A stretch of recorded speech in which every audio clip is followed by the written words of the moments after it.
Nah ya, baik. Sebelum kita mulai, kita berdoa ya. Kita berdoa. Bapa dalam surga, kami bersyukur hari ini kami boleh bertemu kembali dengan Lokman Nababan untuk memulai proses bimbingan skripsinya. Berkati beliau dan kami dalam perbincangan kami, sehingga kami boleh semakin menambah wawasan untuk penyelesaian skripsi ini. Dan kami sekarang berdoa. Amin. Oke.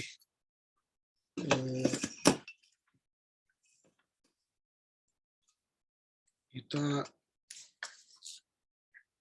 sudah masuk kepada pembahasan bab 2 ya.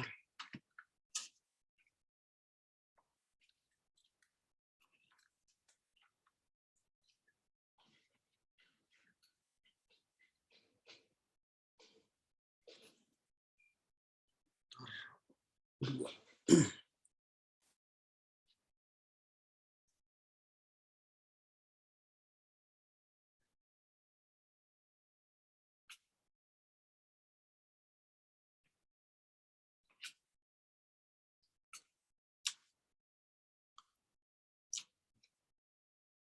Nah, judul skripsi adalah suara dan tindakan kenabian Martin Luther.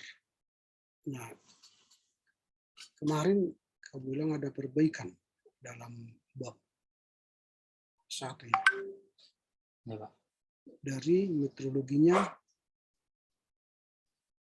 metodologi apa namanya? Kuantitatif, Pak. Jadi. Dulunya. Enggak, kualitatif awalnya, Pak.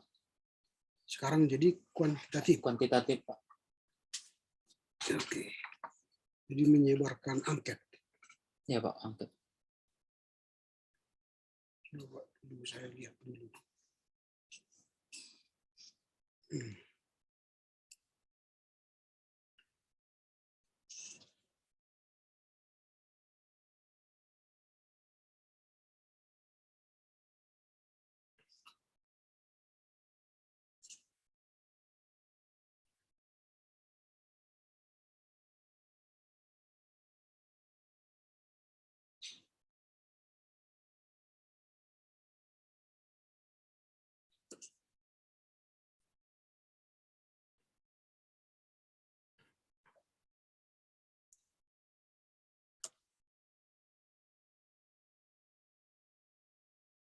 Menjadi kuantitatif.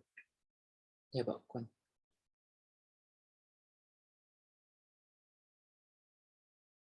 Ini dirubah.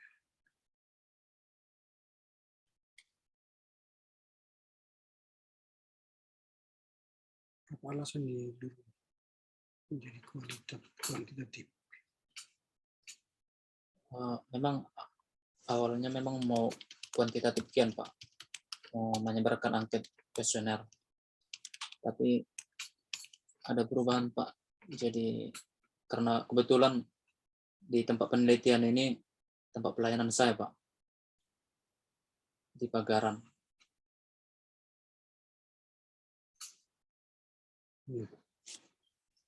Di jemaat, di sini jemaat. Ya, Pak, jemaat, Pak. Jemaat apa ini? Jemaat Gereja Hakayuto Bagasan, Pak. Resort Petapaan Nauli. Itu kau tulis di sini. Di bab 3, di bab 2, Pak. Sama bab 3. Bukan di awal di latar belakang apakah kau buat itu? Di sini belum saya buat, Pak, di gereja. Suatu tinjauan praktis tentang suara dan tindakan kenabian bagi gereja masa kini. Iya, Pak, gereja masa kini. Kalau kau tulis namanya di sebuah tempat, ini nggak bisa seperti ini. Gereja masa kini kan banyak. Bagi gereja HKI apa tadi? Kita Bagasan, Pak. Kita Bagasan. Bagasan resort apa ini? Petapaan Nauli, Pak. Petapaan Nauli, Pak. Nauli. Ini harus kau sebut ini bagi pelayan HKI Nauli ini. Nah, ini bukan lagi proposal ya. Karena ini sudah bagian dari apa namanya, skripsi diajukan untuk melengkapi tugas. Kalau untuk ini jangan huruf besar, ini kata sandang. Gelar sarjana teologi.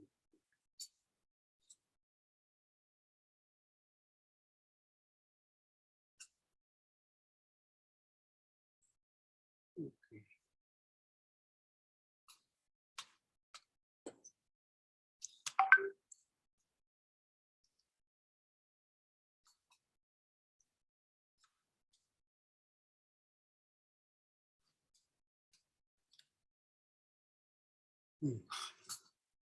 Nah, di latar belakang ini nanti harus kau sebut tuh gereja kebagasan ini. Apa di situ persoalan yang kau temukan? Suara dan tindakan kenabian Martin Luther,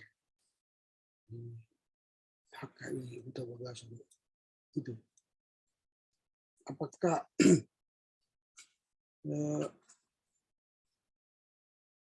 para sintua atau pendeta di HKI Huta Bagasan ini masih punya power seperti Luther atau tidak? Apakah mereka masih punya suara kenabian seperti Luther? Gitu. Perbaikan bab satu itu bab satu waktu mana itu perbaikan bab satu ini? Yang saya buka ini rupanya yang apa namanya yang belum apa perbaikan ini saya lihat bentar. Nanti kembali ke awal nanti. Ini ternyata masih itu kau buat ya, masih proposal juga kau buat ini. Ini harus dicoba. Baru edisi nanti bagi pelayan HKI Huta Bagasan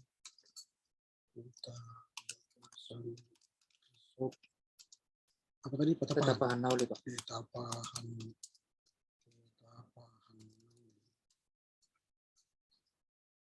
ini ditambahnya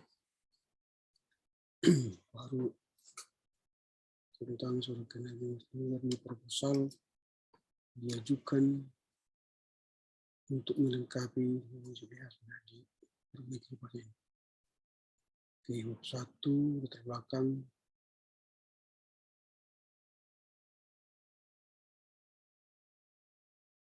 Nah, karena ini kamus Uni Basiroh ini biasanya ini pasti dia kalau tidak editor dia mungkin ini mungkin karena kamus tidak mungkin dia yang menulis sendiri kan, tapi pasti punya tim namanya pun kamus. Dilihat nanti hanya apa sedikit.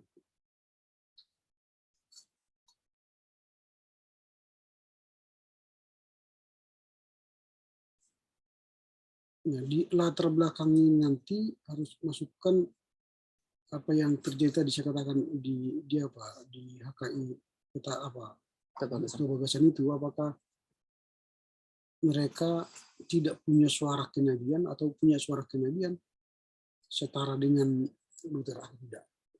Karena ini kan latar belakang. Nah, karena kira-kira begini latar belakangnya. Suara kenabian itu seharusnya seperti Luther, dia menyampaikan bla bla bla bla. Dia berani menyampaikan perubahan kritik kepada praktik gereja dan dogmatika gereja. Itu suara Nabiah Luther. Dia mengkritik sistem gereja, teologi praktisnya, ajarannya, dikritik itu.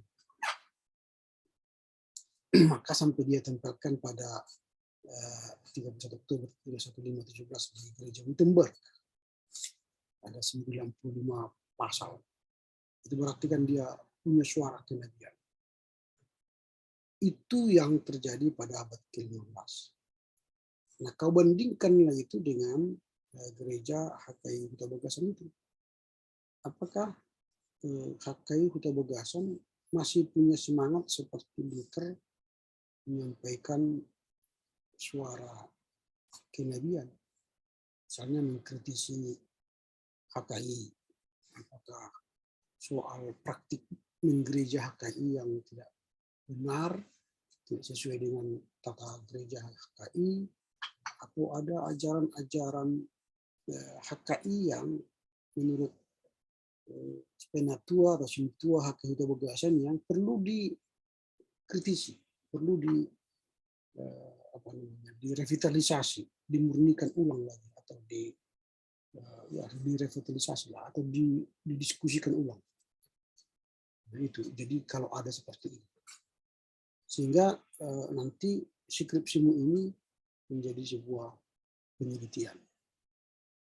Nah, itu. Karena ini kan berubah dari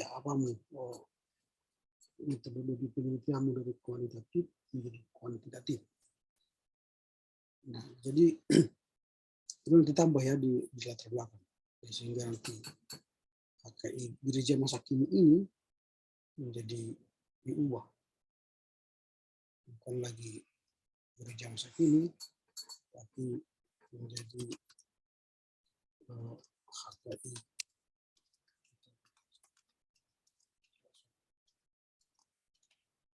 tapahan.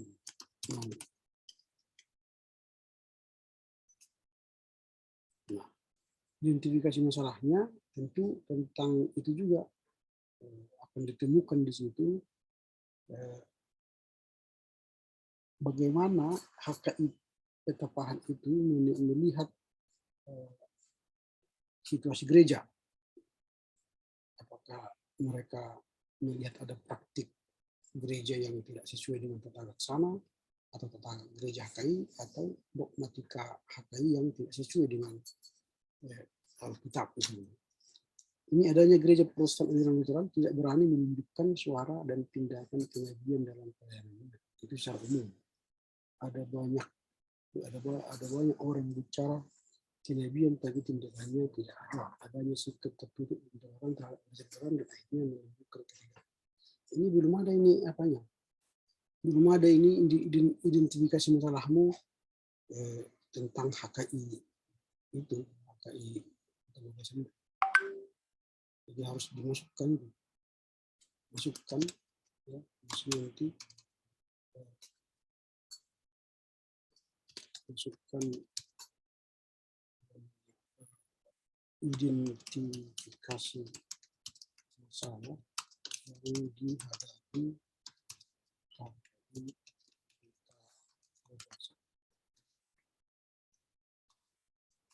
misalnya kritikan terhadap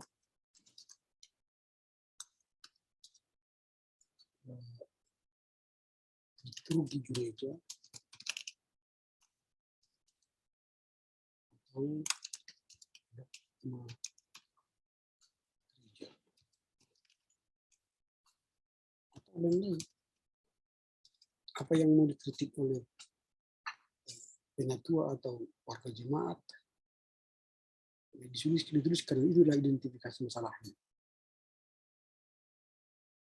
Lalu rumusan masalah, kalau dari identifikasi masalah itu, jemaat atau sintua melihat ada praktik menggereja HKI yang tidak baik, atau melanggar aturan gereja misalnya, atau dogmatika HKI yang tidak sesuai lagi Alkitab, lalu penatua menyuarakan.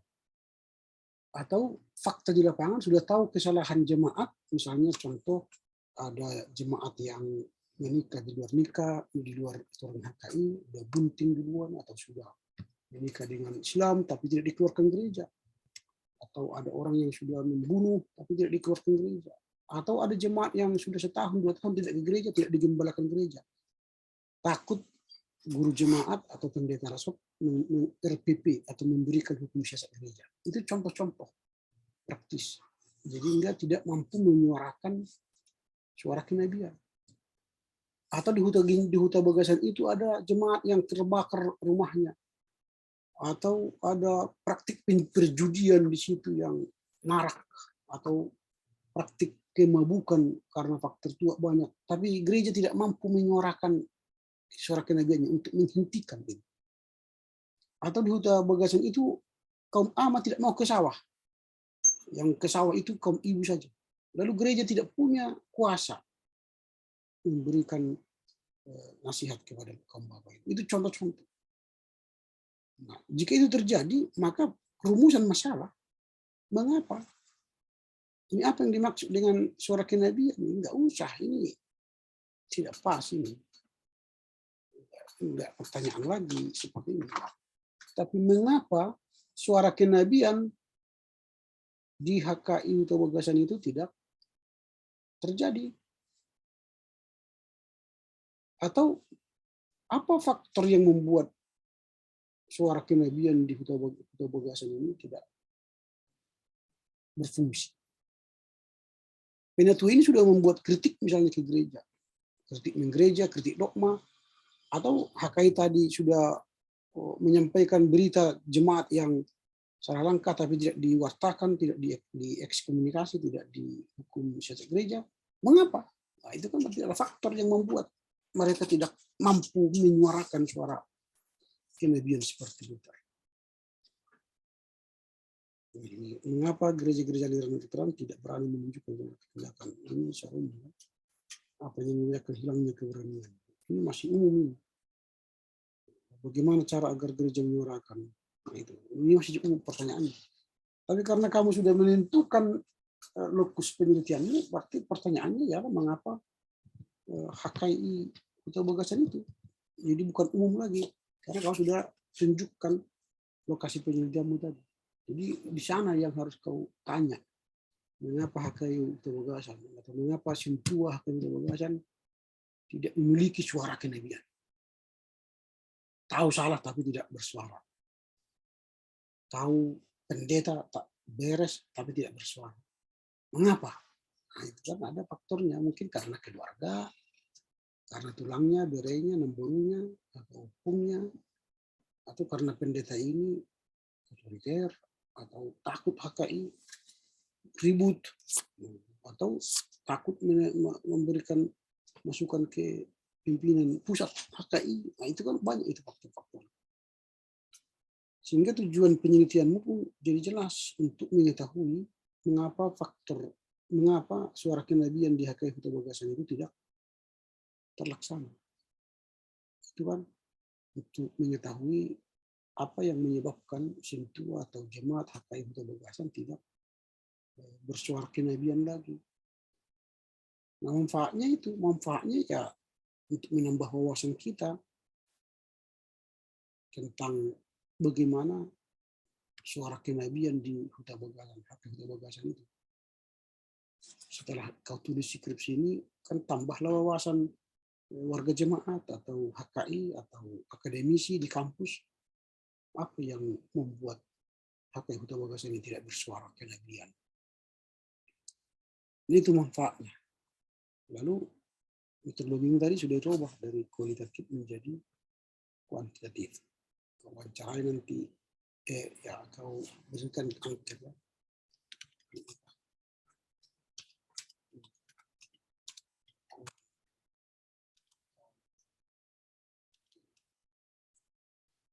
Sebarkanlah nanti angketmu kepada Sintua. Apa alasan kalian tidak bersuara kenabian?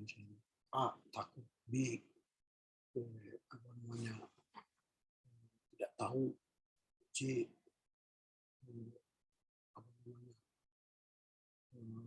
malu kan, nanti kalau duduk jadi malu, banyak itu pertanyaan nanti kepada mereka. Lalu apakah saudara setuju gereja perlu memiliki suara kenabian? Setuju, tidak setuju, sama setuju.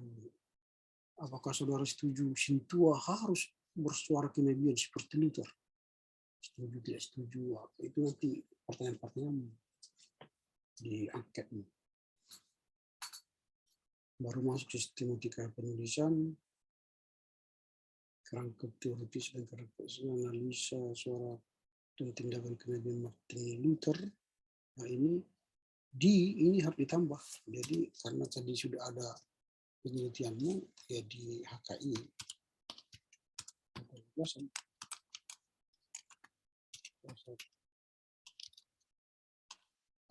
Paham nulis. Di sini kau analisa tindakan itu apakah masih ada atau tidak, baru relevansi suara dan tindakan kenabian Martin Luther bagi HKI ini HKI pernikahan untuk bagasan Pak Kasat karena di sini relevansinya. Kesimpulan dan saran, ini daftar pustaka tidak perlu karena ini nanti di di akhir dari skripsi ininya semua ini tidak perlu. Oke. Ini untuk perbaikan bab 1 saya kirimkan aja langsung.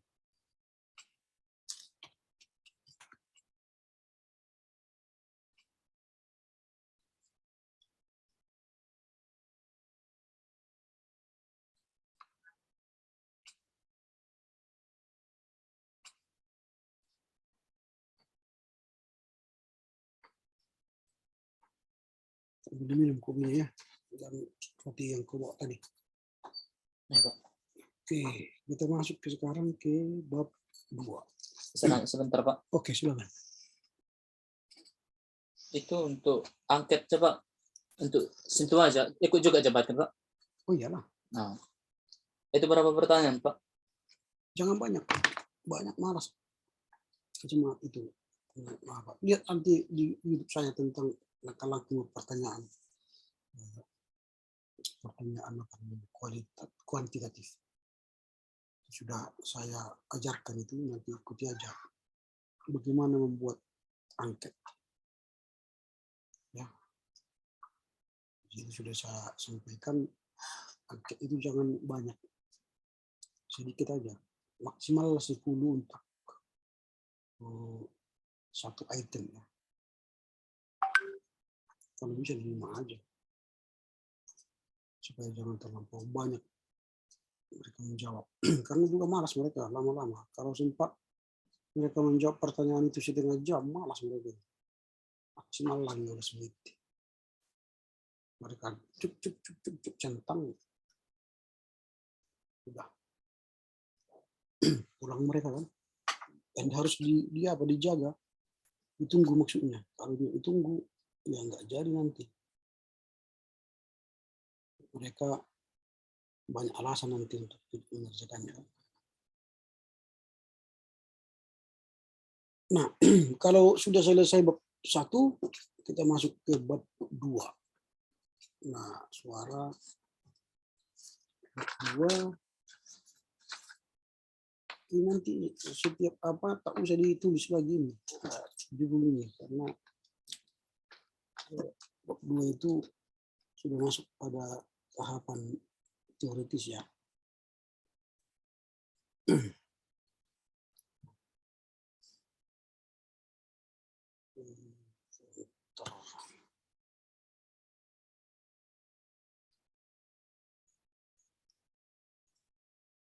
Nah, ini tak usah lagi.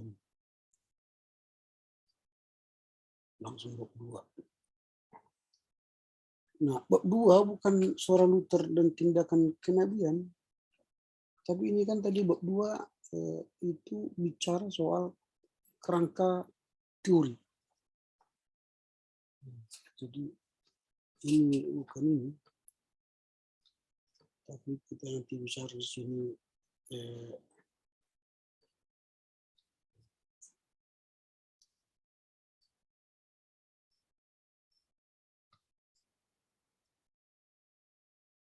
kerangka teori.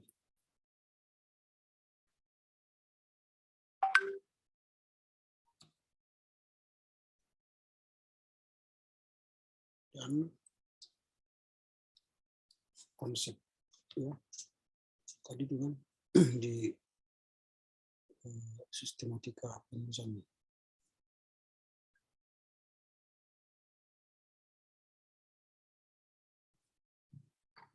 Konsep dua, kerangka teoritis dan kerangka konseptual. Teoritis.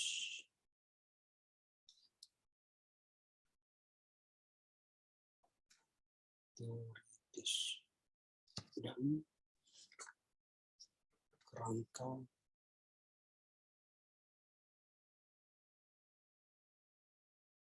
konseptual. Ini judulnya, bab 2. Nah, jadi yang pertama kita bahas suara dan tindakan kenabian. Oke. Nah, ini judul skripsi kan, berarti kita membahas soal judul itu dulu, suara dan tindakan kenabian. Apa itu yang disebut dengan suara? Oh, langsung nabi ya. Pertama, pengertian nabi secara umumnya. Oke, boleh.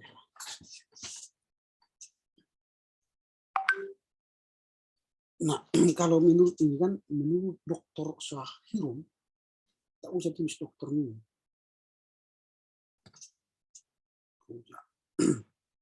Dalam tulisan-tulisan ilmiah perlu gelar-gelar disebut menurut Syahirun Samsudin, itu aja.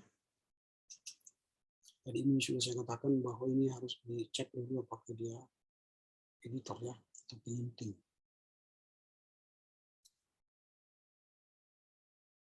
Kemudian ini, mengapa kamu mengambil definisi ini dari Islam? Itu dulu. Mengapa? Mengapa dari Islam definisi ini?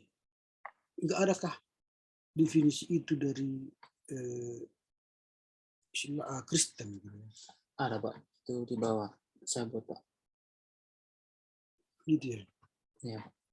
Lebih baiknya secara kekristenan kau masukkan lebih dulu daripada Islam. Karena topikmu ini tidak ada membahas Islam nanti. Kau bahaskan Luther. Dan tidak begitu bermanfaat memasukkan definisi-definisi Islam di sana. Kecuali nanti kau bandingkan dengan agama lain. Artinya religionum. Tapi judulmu tidak ada menyinggung soal religionum. Nah, menurut saya definisi agama Islam gak usah sama sekali. Karena tidak menyinggung. Kalaupun nanti kau singgung sedikit, masukkan aja sama kaki. Bandingkan dengan pemahaman Syahirun Samsudin yang menyatakan Nabi bla bla bla bla bla. Itu. Ini baik dia di catatan kaki, artinya tidak penting itu. Catatan kaki hanya informasi tambahan. Jangan masuk ke batang tubuh tulisan. Nah itu karena tidak begitu penting. Nah lebih baik ini secara teologis menurut agama Kristen. Nah itu baru. Ini aja ke atas. Sehingga jelas bagi kita sekarang kami sedang membahas Nabi menurut Kristen dan nanti kaitannya dengan suara Nabi yang dilontarkan oleh Luther. Nah itu nanti ya supaya diperbaiki ini.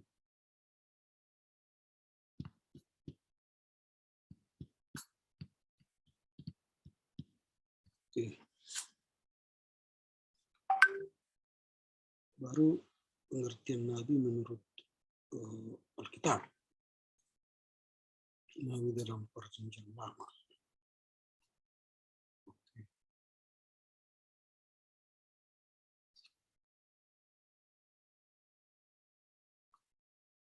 Nabi.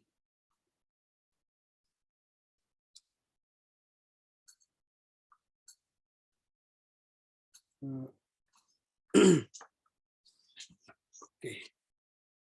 tidak apa-apa ya.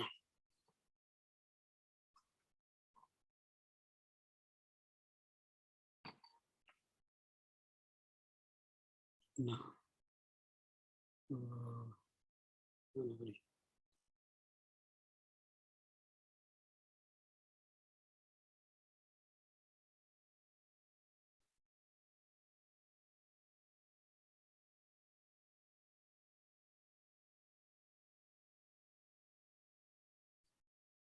Ini menjadi otoritas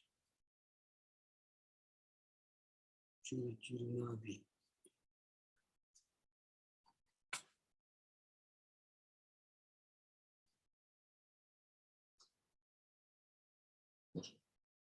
Apakah ada nanti Nabi dalam perjanjian baru?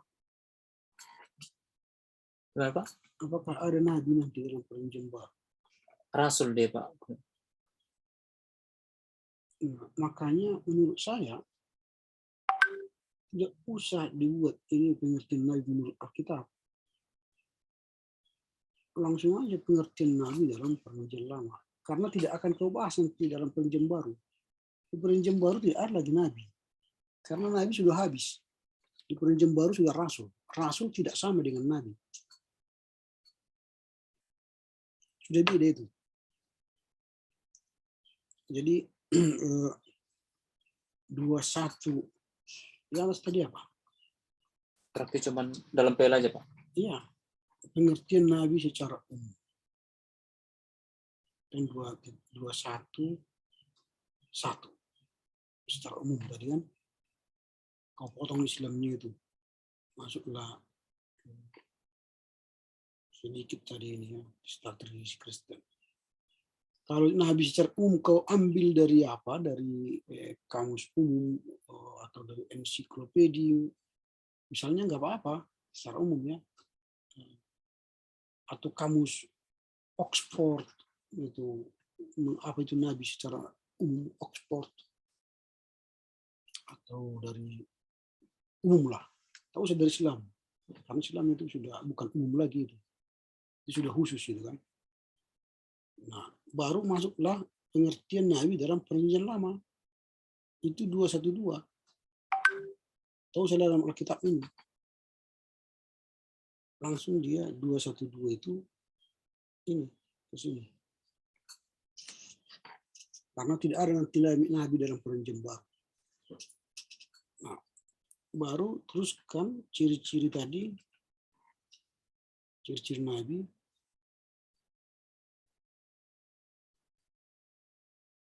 Kurang sadar.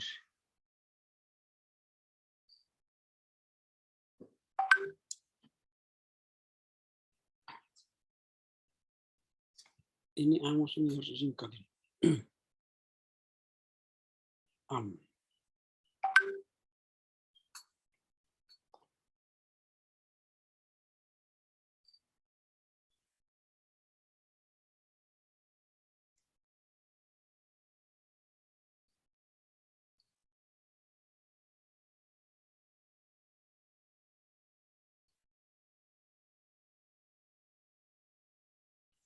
Nah, bernubuat ini dari siapa ini? Kekudusan dari siapa? Itu kan panggilan dari siapa? Ini kan kau kutip dari si nomor 8 ini semua ini. Dari Agus Cetron. Iya, Pak. Bukan. Nah, kalau dari Agus Cetron,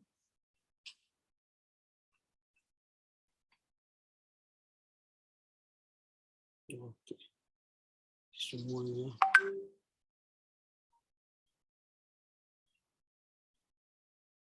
Klasifikasi Nabi, Agus Cetron juga.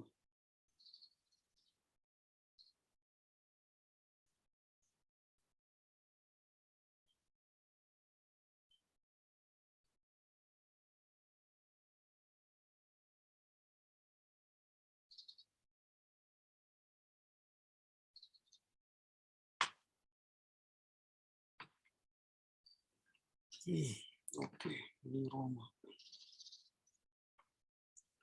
Tapi itu nggak dibuat lagi, Pak. Perjanjian baru. Itu dalam perjanjian baru, Pak. Oh ini nggak usah lagi, Yang dari sana Pak ya. nggak usah lagi. Karena beda rasul dengan nabi. Ini dihapus saja. Nah, ini langsung kamu ke biografi Luther. Barusnya setelah ini tadi setelah definisi nabi, pengertian nabi dalam dari perjanjian lama, lalu kau buat ciri-cirinya dan kemudian klasifikasi. Ini kan masih membahas nabi itu. Yang sedang kau jelaskan sebenarnya di sini ialah suara nabi. Itu yang penting, apa suara nabi itu. Nah di sini 2.13 di sini adalah suara nabi. Apa definisi suara nabi? Apa teori suara nabi yang kau baca? Jadi itu kau jawab.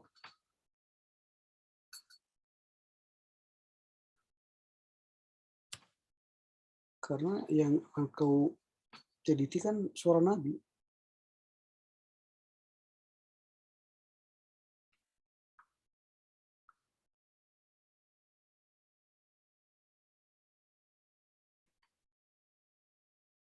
Ini harus kau tambah.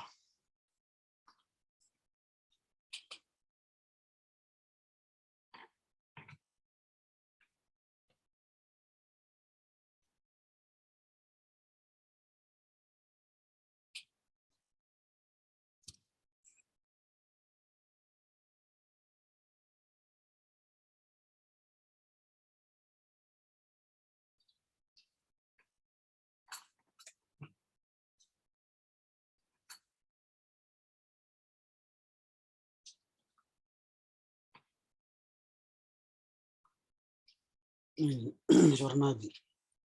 Ini harus kau tambah nanti. Karena ini harus kau jelaskan. Itu kan definisi. Apa itu suara nabi? Karena seperti saya katakan tadi, judulmu suara dan tindakan kenabian Martin Luther. Suara nabi. Baru tindakan. Apa tindakan? Ini kan harus kau jelaskan juga nih. 21.4 tindakan nabi. Itu secara umum Pak. Ya secara umum atau secara khusus nggak apa-apa tindakan nabi. Bagaimana nabi bertindak di perjanjian lama. Nah, lalu bagaimana Luther bertindak. Suara nabi itu benar gini. Bagaimana suara nabi itu di perjanjian lama. Didengar orang enggak? Nah, suara Luther di abad ke-15 didengar orang enggak? Tindakan nabi di perjanjian lama didengar orang enggak? Suara nabi suara Luther, tindakan Luther di abad ke-15 itu didengar gereja enggak? Ada respon gereja apa tidak? Nah itu, jadi itu yang kau jelaskan dulu di sini. Nah, baru masuklah nanti ini 21.4 ini biografi Luther. Karena ini Luther yang tokoh yang akan kau bahas kan. Nah, tentu masuklah pada masa kelahirannya, kemudian masa studinya, pergumulannya, kemudian sampai apa ini, lalu suara kenabian Luther, buat nanti 1.5.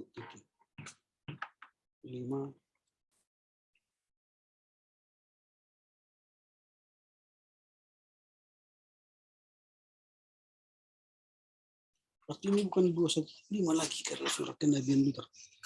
Ini tunggu ya. Tadi kan definisi ini. Dari pertama tadi ini suara dan tindakan kenabian Luther. Jadi jangan ini dulu jangan ini judulnya. Suara dan tindakan kenabian Ini tak usah Luthernya. Karena kita belum dibahas ini kan. Jadi ini suara dan tindakan kenabian itu harus secara umum. Kan baru masuklah perjanjian lama. Itu berarti 212 kan. Baru 213 tadi itulah suara kenabian. 214 itulah tindakan kenabian. Ini. Baru ini bukan lagi 21. Ini sudah jadi 22. Biografi Martin Luther. Karena sudah kau bahas Martin Luther sekarang kan. 22. Baru ini masuklah 23.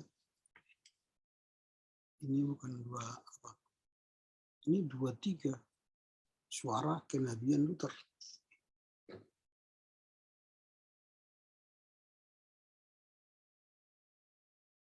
Nah, ini kan suara dia menyampaikan suara kenabiannya, baru tindakan kenabian Luther. Ini berarti 24.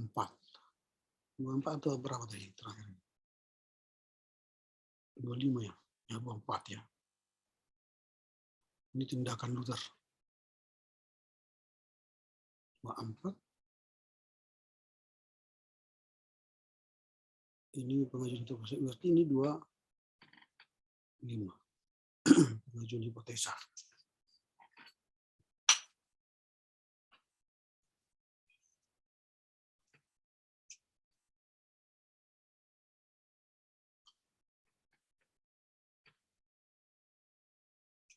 Oke, 25. Nah, apa hipotesanya? Nah, kalau sudah pengajuan hipotesa, kita tidak lagi berdefinisi. Hipotesa Allah begini-begini enggak. Apa hipotesanya?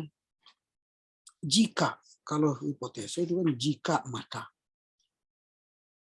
Jika suara kenabian Luther, kan? Karena judul tadi kan suara kenabian Luther kan.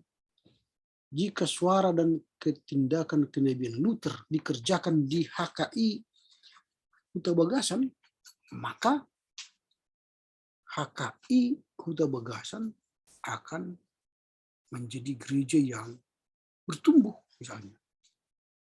Itu jika. Jadi ini tidak perlu lagi definisi-definisi. Di hipotesa itu sudah langsung berdasarkan pembahasan konsep teori dan kerangka konseptual di atas, maka saya berhipotesa. Jika suara kenabian dan tindakan kenabian Luther dilaksanakan di HKI Huta Bagasan Resort Panepahan Nauli, maka pelayanan di HKI Huta Bagasan akan semakin maju. Itu apamu, itu hipotesamu. Benar itu nanti penelitian mulai menentukan.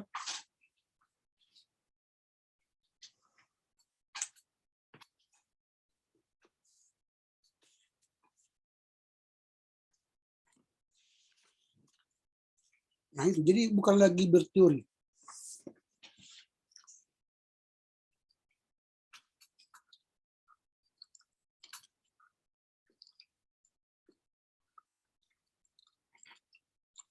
Ya, tapi tuliskan hipotesamu.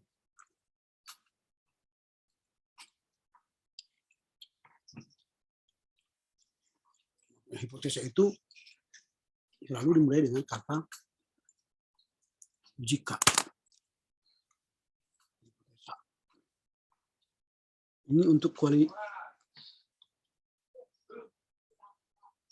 Ini untuk kuantitatif ya. Jika bla bla bla, koma, Datang tukang asih. ya, maka bla bla bla. Atau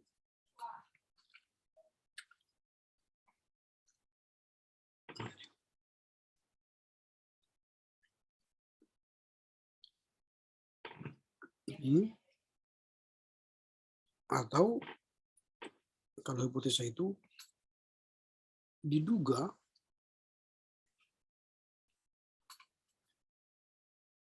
bla bla bla bla bla, maka bla bla bla bla. Itu diduga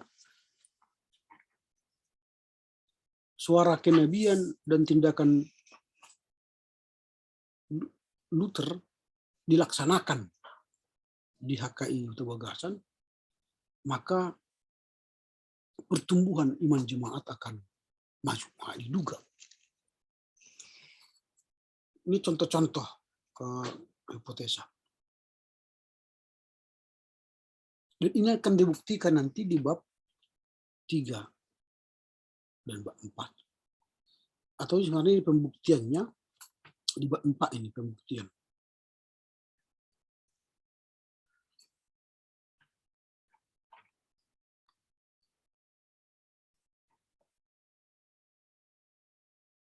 Nah ini. Ini sudah selesai bab 2. Ada kira-kira pertanyaan? Udah, Pak. Udah jelas, Pak. Oke. Ini saya kirim ke ini saya kirim PDF ya, supaya jangan lari nanti apanya catatan saya. Kalau saya kirim Word nanti lari dia di paham. Saya kirim pakai apa?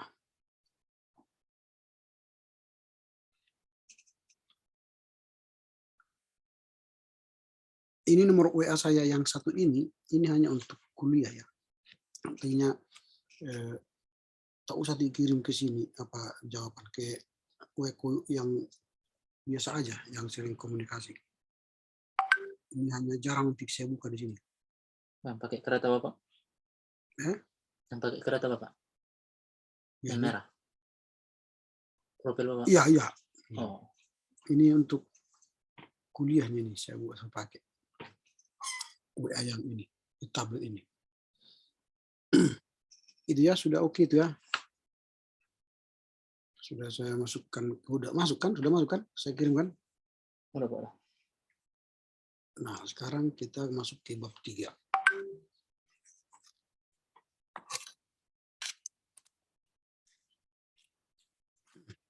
Bab 3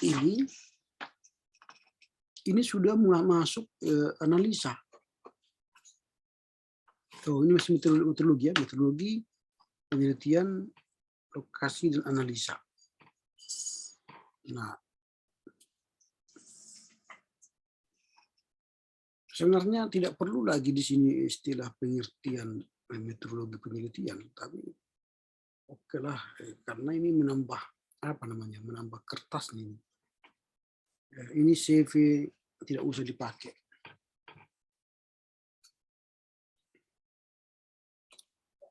Karena kalau kita buat lagi pengertian, kita seolah-olah masih belajar metodologi penelitian.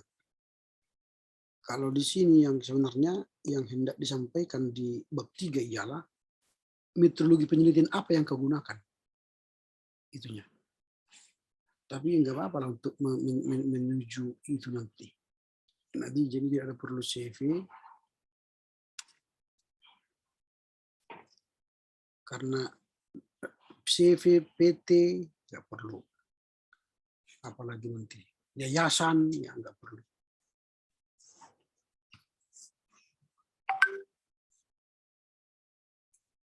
Ini definisi. Nah ini belum jelas bagi kalian apa itu metodologi, apa itu metode. Nah pengertian metode penelitian, tapi yang kau jelaskan di sini kan metodologi. Research itu kan research, mengulang penelitian gitu kan. Search itu kan meneliti, research mengulang-ulang penelitian. Yang ini kan dibuat sebagai pencarian kembali kan. itu research. Jadi kalau metodologi ini sudah jelas bahwa teknik atau prosedur merujuk kepada alur pemikiran atau gagasan.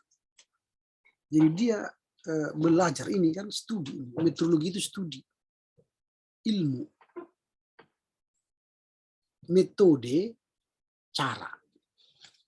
Itu kan cara metode. Nah, kan ini metodologi penelitian itu merupakan pendekatan sistematis. Apa yang mau kita gunakan menyelesaikan masalah? Masalahmu kan suara kenabian tidak dilakukan oleh hakim atau bagasan misalnya. Lalu bagaimana saya menyelesaikan masalah ini supaya saya tahu jawabannya?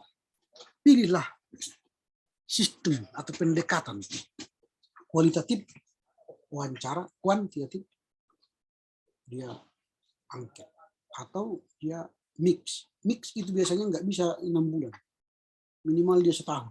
Nggak mungkin mahasiswa melakukan itu.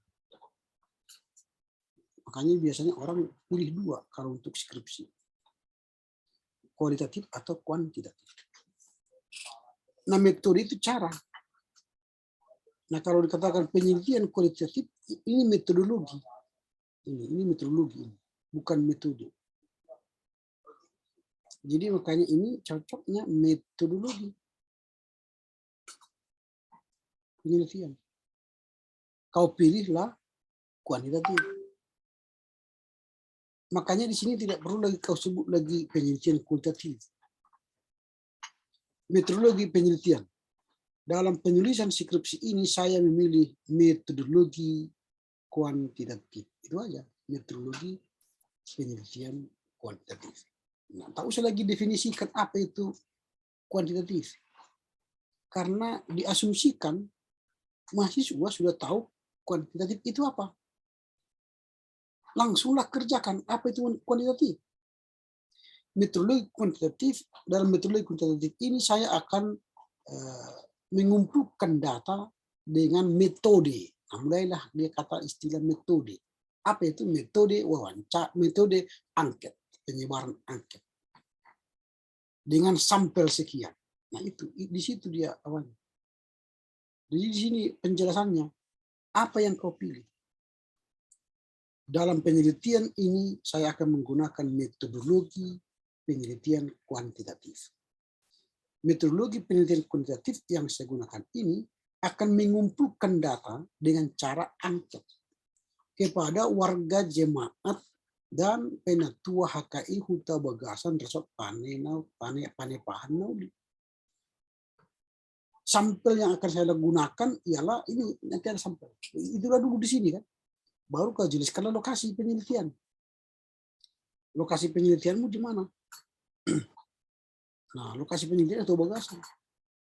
Kecamatan Patelabu di Serdang. Jumlah jiwa 150. Pagaran, Pagaran Patepahan Naudi. Lokasi penelitian atau tempat pelayanan penulis di HKI Kota Bagasan. Gak usah ini. Karena ini kan lokasi, bicara lokasi.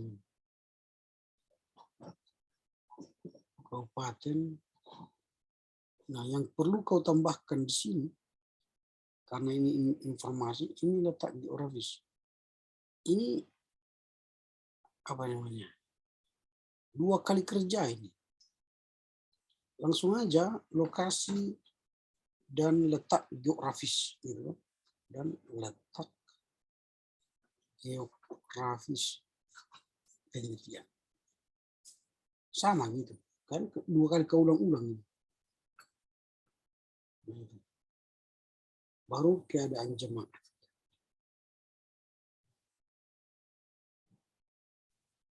Konteks pendidikan, tak usah serta. Serta itu kan setelah 3. Ini dan perekonomian jemaat. Perekonomian jemaat. Ini apa ini? Konteks pendidikan serta perekonomian jemaat sumber pendapatan HKI Huta Bagasan. Ini apa ini? Konteks apa ya Pak? Kondisi perekonomian di jemaat, pendidikannya, tingkat pendidikannya.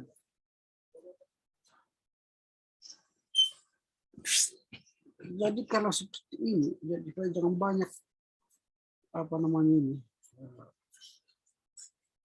gambar umum lagi. Keadaan jemaat. Kalau keadaan jemaat, mulailah dari gambaran umum, dari sejarah gitu kan. Mulai dari sini.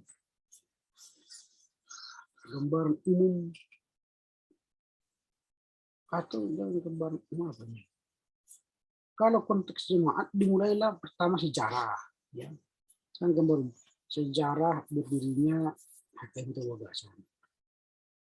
Inilah yang apa namanya kamu ini 332 3321 ini 331 ya. Berapa ini? Kali ini 332 ini 3321 sejarah berdirinya HKM. Baru nomor 2 ini 3322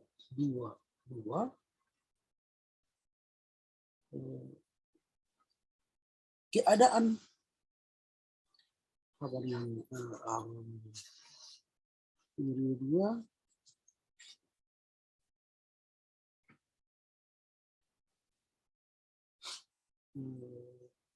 konteks pendidikan, perekonomian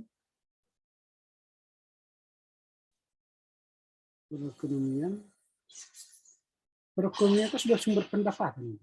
Perekonomian jemaat HKI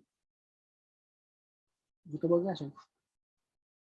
Ini 332. Kau jelaskan nanti pendidikannya dari mana, lalu mereka penghasilannya berapa gitu ya. Pendapatan mereka berapa. Baru statistik ini 33. Kenapa 334 ini langsung?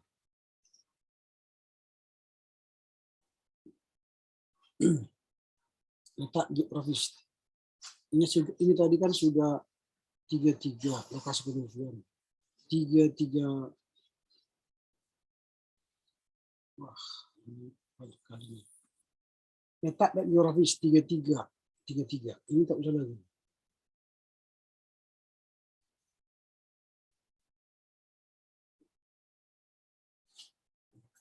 Nah, tadi.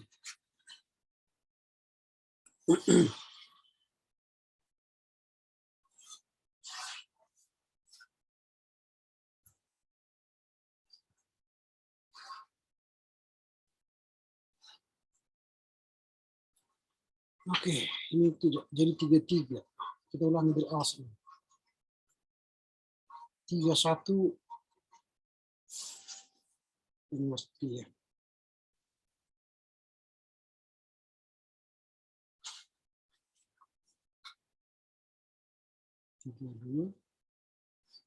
Meteorologi. Tidak usah lagi.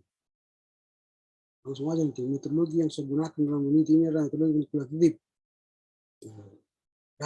Pengumpulan data kualitatif saya lakukan dengan angket, penyebaran angket kepada warga jemaat atau penetua HKI Buta Bagasan.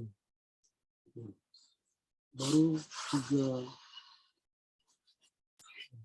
berarti ini 33. Oke. 33 lokasi penelitian letak geografis. Baru 331 tadi, berarti ini 331, bukan 332 lagi. Ini 331, 3312. 33 ini tadi 3311 ini gambar secara berdiri. 3312 tadi ke jemaat. 33 baru 33114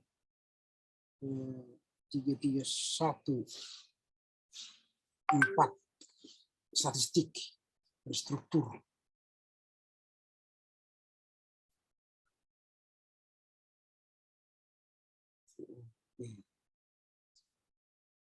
Baru 34 ini.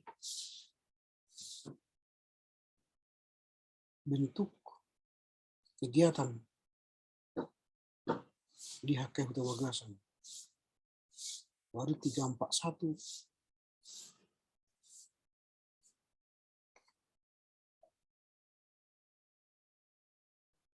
Wah, ini kok itu seperti ini semua. Ngapain ini? Gak ada gunanya ini. Kita bukan meneliti agenda KKI. Ya ceritakan ada ibadah. Mereka melakukan ibadah minggu udah cukup. Tak usah dijelaskan detail apa ini ibadah ini. Ngapain? Sekolah minggu. Wah, ini ngapain? Wah, banyak kertas habis nanti. Pasti rumah tangga pun kau buat nanti apa lagi? Dengan Alkitab. Nah, apa lagi nih? Itu lagi penelitian lagi nih. Kenapa muncul lagi? Populasi. Sampel. Alat pengumpulan data.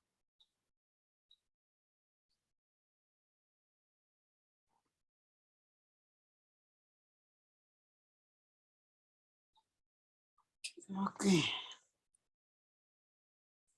Kalau seperti ini, lebih baik ini ke atas.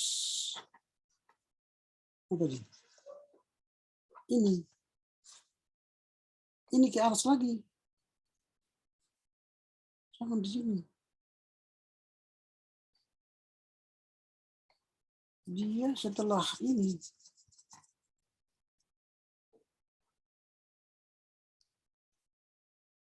Ini kan pengertian 31. Kemudian 32 metrologi penelitian. Kau pilih ini. Baru nanti 321. Ini kan ini kan langsung 33 nih. 321 yang ini. Yang tadi. Mana ini?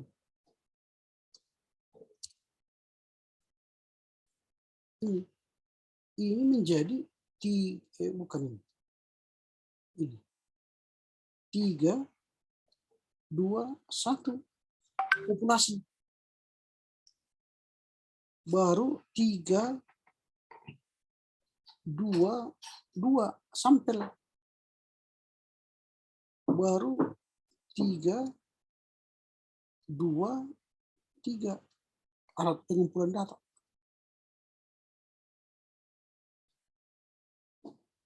Baru 3, 2, 4 teknik pengumpulan data. Nah itu.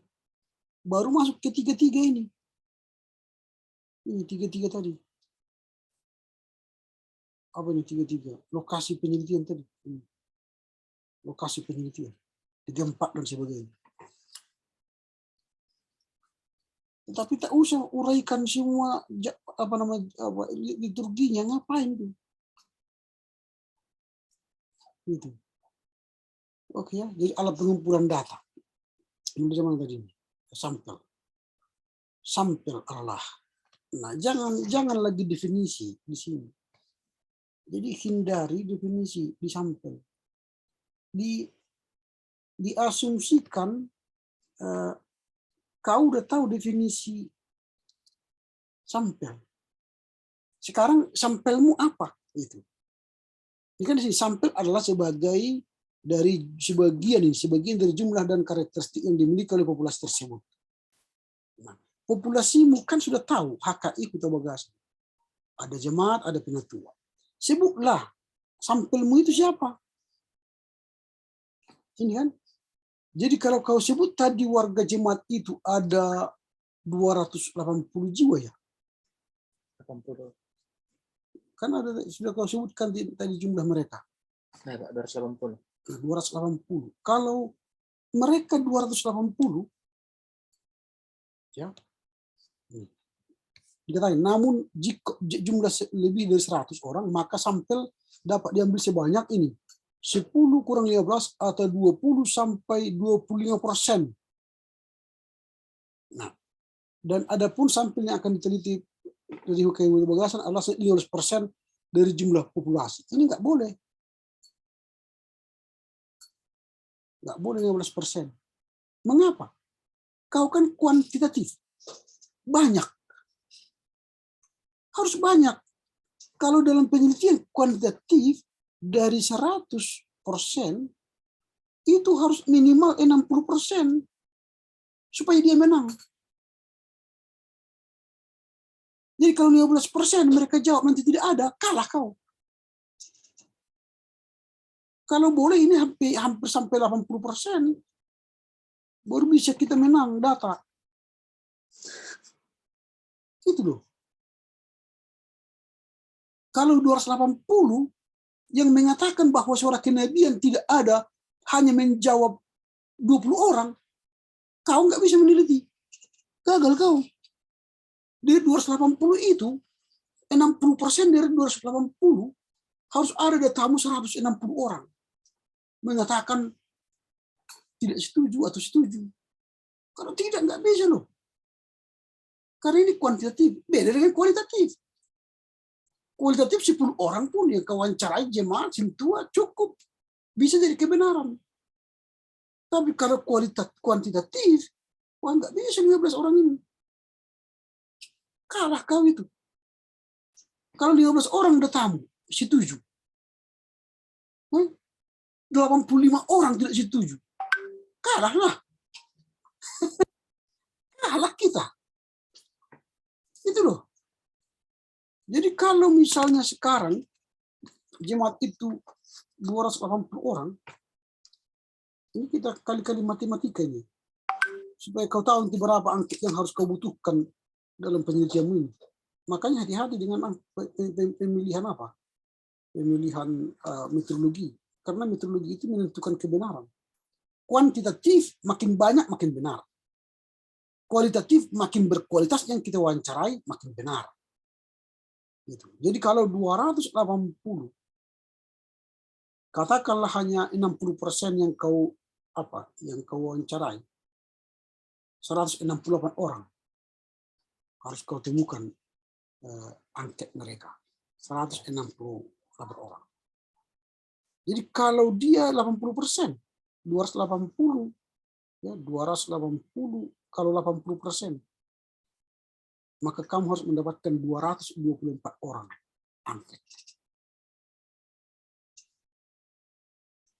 Kalau 15% kau buat ini sekarang, 15%. 280, 15%. 42 orang. Ya nggak mungkin penelitian benar. Itu bukan kuantitatif ini. Dari 280 kau teliti 40 orang. Gagal. Karena tidak kuantitatif itu namanya. Kualitatif itu. 40 orang kau wawancarai ya baguslah.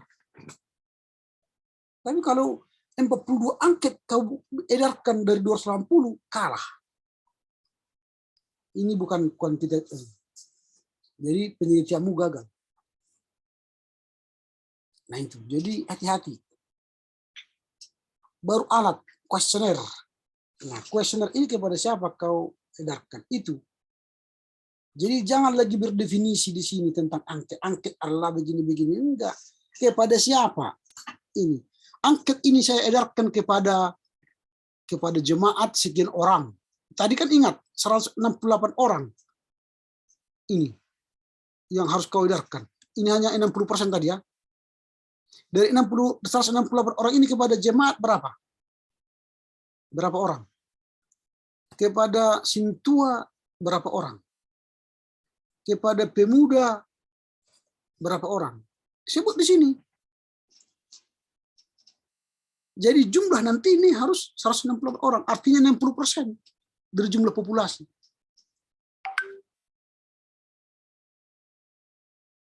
Nah itu, jadi di sini bukan lagi definisi, baru pengamatan, pengumpulan peneliti. Nah ini pun definisi ini. Jadi pengamatan. Dalam melakukan penelitian ini, saya sebagai peneliti harus mengamati dengan cara bla bla bla bla bla bla. Saya akan mengobservasi, saya harus pergi ke sana. Mengamati, mengobservasi jemaat. Itu kalimatnya, bukan lagi definisi. Lalu teknik pengumpulan data, pengolahan data. Ini masih definisi juga ini. Nah, teknik pengolahan data. Setelah saya kumpulkan angket dari 168 orang, lalu saya mengamati mereka dan melihat kinerja pelayanan gereja, maka saya akan mengolah data itu. Nah, itu mengolah data dengan menggunakan rumus. Inilah rumusnya. Pengolahan dataku, saya akan menggunakan rumus ini.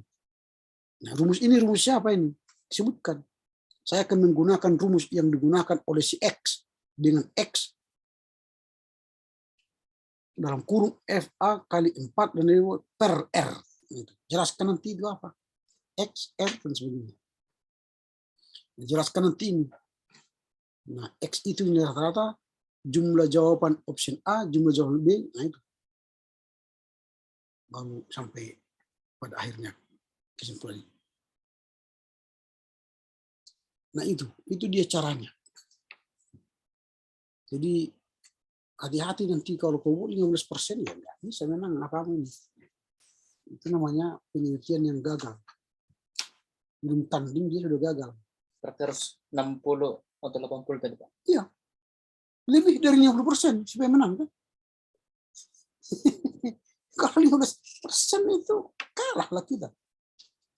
Itu bukan penelitian kuantitatif, itu penelitian kualitatif. Nah itu ya. Oke, ini langsung saya kirim ini supaya bisa kau apa nanti pelajari.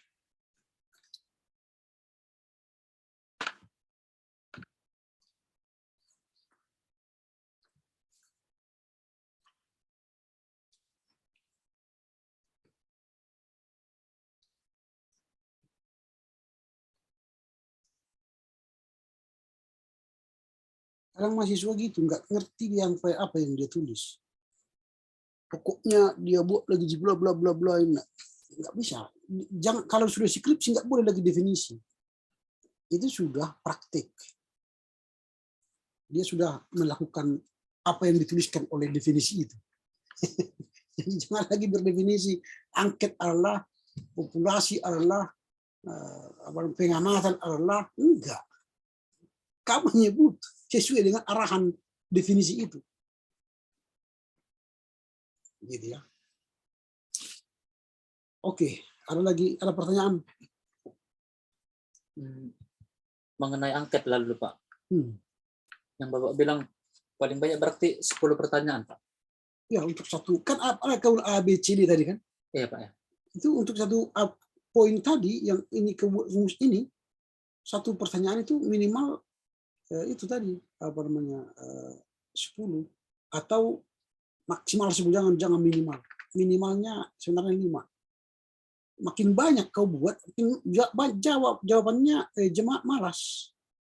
Ini tunggu sebentar, saya tunjukkan.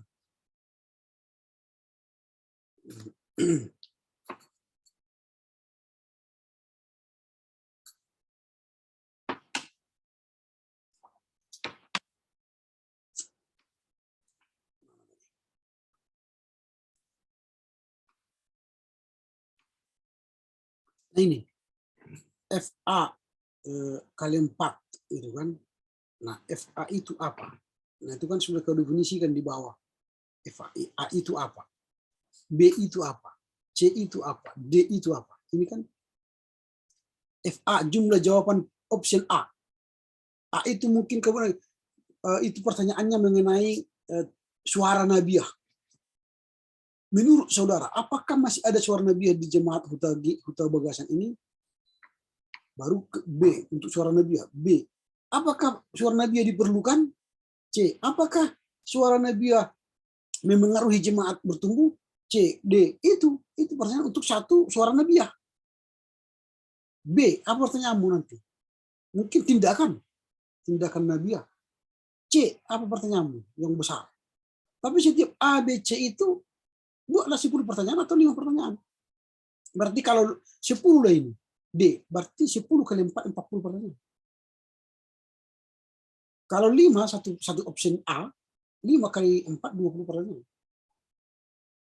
Kalau menurut saya jangan banyak-banyak. Makin banyak ke pertanyaan, makin banyak analisamu. Kan ini harus ke analisa nanti ini. Analisamu kan nanti harus mendapat nilai ini. 3,26, 2, ini kan harus dapat. Hipotesamu nanti lihat ini. Jika nilai rata-rata 2,5. Hipotesis ditolak jika 2,50. Jadi hipotesamu itu harus bisa 2,53, 2,6 atau itu. Supaya hipotesamu yang di bab 3 tadi, di bab 2 tadi bisa dibuktikan. Kalau tidak, gagal penelitian. Nah itu. Jadi bagaimana membuat pertanyaan angket kuantitatif? Nah tonton nanti apa saya YouTube saya ada di situ.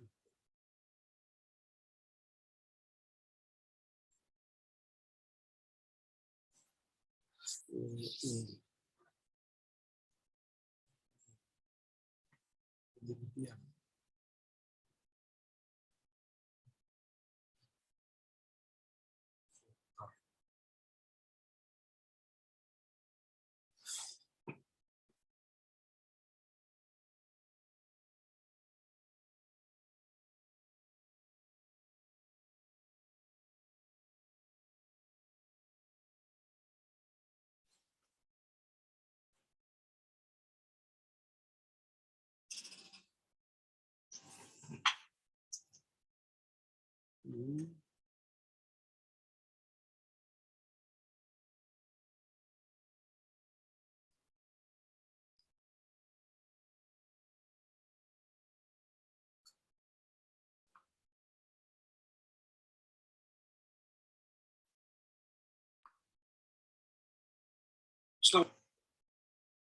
Tentang saya itu dia itu bukan eksperimen.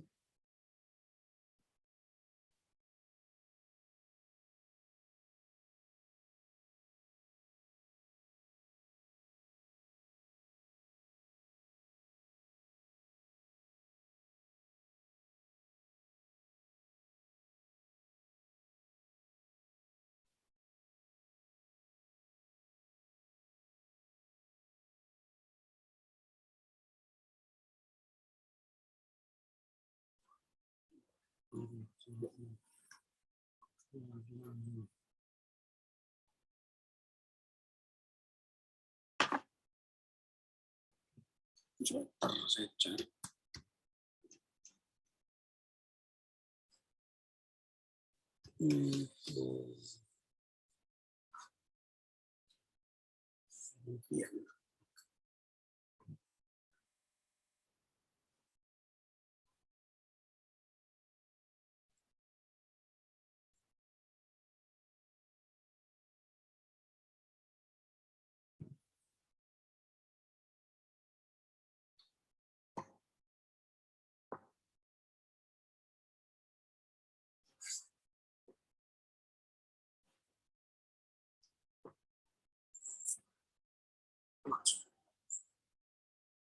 Akan melihat perbedaan penelitian kualitatif dari penelitian.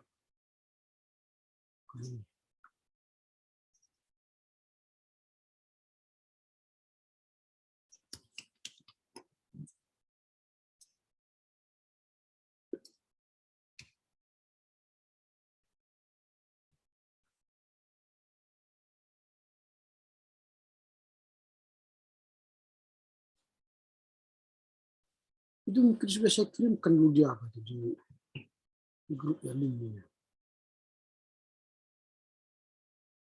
Itu lihatlah. Atau lihat nanti di apa di Google bagaimana cara membuat angket yang disebut dengan aturan peralihan. Kata-kata kunci tadi ya sembarangan dia tanya yang dalam kesehariannya sudah terbiasa berkomunikasi, berbicara, menjumpai dan sehingga mereka mengatakan itu mudah.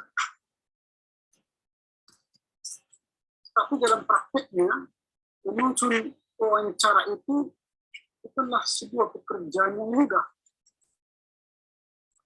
Karena banyak peneliti mengalami kesulitan ketika mewawancara.